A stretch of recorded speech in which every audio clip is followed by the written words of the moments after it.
These are the 9 psychology strategies and tricks you need to ace the job interview. I will review 3 areas in the interview. First, how to make a powerful and lasting impression that is a glorious glitter cannon of your competence. Second, we will talk about how to be adored by the interviewer. It's a dang fact that companies hire people who they like. And then finally, what to do to get the highest possible job offer. And stay to the end because this isn't just about what to say in an offer negotiation, but things to do at every step of the interview process that drives these dollar signs up. Are you new here? Or is this the 8th video in a row that you've watched? Either way, I'm Madeline Mann. I'm a human resources leader and job search strategist who turns job seekers into job shoppers. You may recognize me from being a top job search instructor on LinkedIn Learning and Spotify, or you may have seen me on ABC, Bloomberg, Wall Street Journal, and more. Be sure to subscribe to do something good for your career every week. Part 1. The most impactful way to make an impression. One powerful question to kick off your interview comes from the one, the only Robert Cialdini and his principles of persuasion. While I was editing this video, I realized I have been saying Robert's name wrong my whole life. It's Robert Cialdini. Sorry to all the Cialdinis out there. I say his name quite a bit in this video, so Cialdini. And heads up, I will be referencing Robert Cialdini several times in this video because his work is so interesting and his book, Influence, the Psychology of Persuasion, sparked my psychology awakening in high school. Raise your martini to Cialdini. Cialdini suggests asking, why did you bring me in today? In your job interview. This question works because it flips the script and prompts the interviewer to vocalize what they like about you right off the bat. By asking this question, you position yourself positively in their mind from the get-go, as it makes them articulate your strengths and the reasons they were interested in you. Next, we have the primacy effect. The primacy effect by Solomon Asch tells us that people remember the first pieces of information best. And this is definitely the case in the job interview. In a job interview, you need to first practice your response to those throwaway questions like, how are you? Believe it or not, you are already setting the tone here. So add a little something extra to your response. Something like, my day is going great. I have 3 different beverages of different temperatures here in front of me, and I've been really looking forward to this call. I know, it's nothing groundbreaking, but it brings energy into the conversation and will send that early positive signal. But truly, the thing that will skyrocket or tank your primacy impression is the answer to the classic interview question, tell me about yourself. Oh my gosh. So I have written a foolproof answer for you that have helped thousands of people. And they've told me it's completely transformed their answer. Even look at this email that attributed much of their success to that darn worksheet. So I will link that free worksheet below. Next up, we have primacy effect's younger sister, recency effect. The recency effect, a concept highlighted by Herman Ebbinghaus in his work from 1913 and later by Bennett Murdoch in 1962, indicates that people tend to remember the most recent information they've encountered. This is especially important in an interview setting where the last impression can linger in the interviewer's mind. Here's how to close an interview with a bang. Start with, based on this conversation, I will say I'm really interested in this opportunity. Showing enthusiasm does matter. Companies favor candidates who proactively convey their interest in the opportunity. Next, say, it seems perfect because, and then name specific aspects of the role that match your skill set and anything about the company or industry that works really well. This does not need to be long, but it should be hyper specific. Not things like, this work seems to be motivating and you have a great culture. No, specifically which projects are you going to work on? How is this industry or company exactly fits what you've done in the past or what you're focused on doing next? And finally say, I will follow up in a week if I don't hear from you, unless you have a specific timeline you're working under. This is great because companies love a candidate who is proactive. And here, you don't have to feel awkward at all for following up because you already told them you're going to do that or you got an understanding of their timeline. Perfect. Now, you should follow up the right way. You don't want to come across as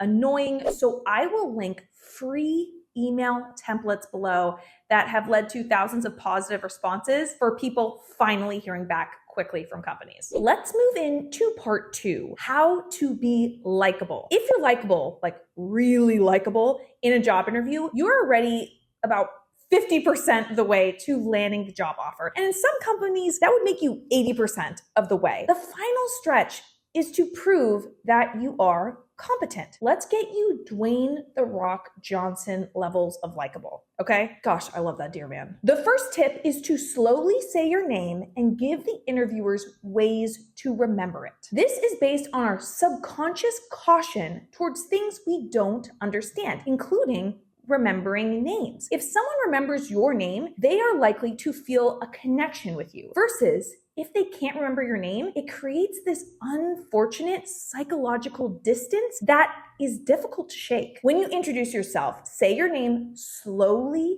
and clearly. And if your name is uncommon in the country you're interviewing in, provide a memorable way for them to recall it. For example, your name may be something like Yannicka, and you could say it's like Monica with a Y, or I'm a seam, like the thread that holds fabric together. How do you tend to introduce yourself? Do people ever struggle with your name? Let us know in the comments. The next way to be likable is to repeat words the interviewer says. Research by Tanya Menon, Lee Thompson, and Hoon Seok Choi highlights the power of mirroring in building rapport. Their studies found that subtly repeating key words and phrases that the interviewer uses can create a subconscious bond. This technique, known as linguistic mirroring, shows that you're engaged and on the same wavelength, making you more likable. This can also help break the monotony of some of your rehearsed interview answers and give these responses a little bit more of a customized feel. For example, if an interviewer says, "We are looking for someone to be the quarterback of all of our company events," what is an example of an event you've led? You might respond with, "I was the quarterback of a recent event where I ...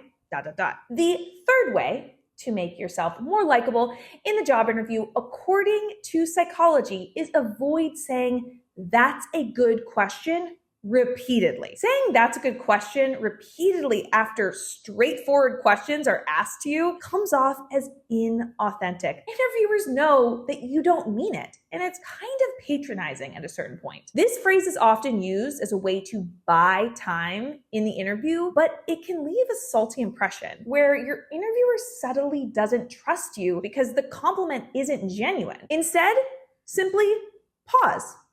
Or say something that's actually true, like, let me think about that one. Part 3, how to get the highest possible job offer. First, use social proof throughout the interview process. The principle of social proof suggests that people look to others to determine their own actions. This concept was popularized by our boy, Robert Cialdini, and I used social proof at the beginning of this video. Did you catch it? Instead of telling you, "I'm a really great job searching coach, you should trust me that I know what I'm talking about," I instead named recognizable entities who have paid me and featured me, like Spotify, LinkedIn, ABC News, Bloomberg, to show you that I'm not some random person with a camera who decided to post a video one day. And this is what you should do throughout your interview process. Mention any recognitions or endorsements you've received and cite examples of how others have valued your work. This can help you establish your credibility and desirability. For example, you might say, "In my previous role, I was recognized as the Employee of the Month 3 consecutive months, and my team consistently met our targets." Second is the scarcity principle, which also comes from Robert Cialdini's work, that states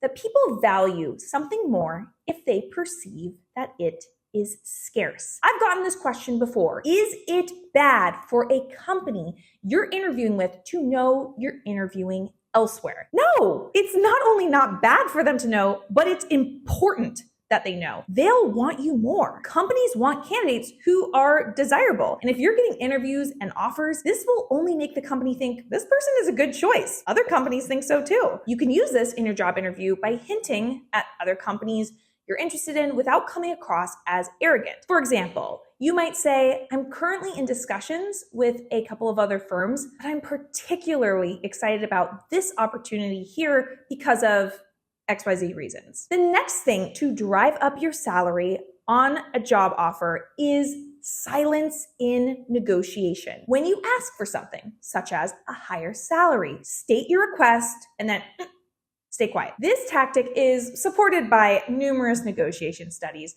including those by Harvard's program on negotiation. For instance, after stating your desired salary, pause and let the interview process the request. The silence can then prompt them to respond favorably or provide a counteroffer. Now it's time for you to go out there and rock your interviews. Do not forget to grab your Tell Me About Yourself worksheet and those follow-up email templates. And if you got a piece of value from this video, be sure to hit a like on it. Also, make sure you're subscribed if you aren't already. You've got this. Wi-Fi high five.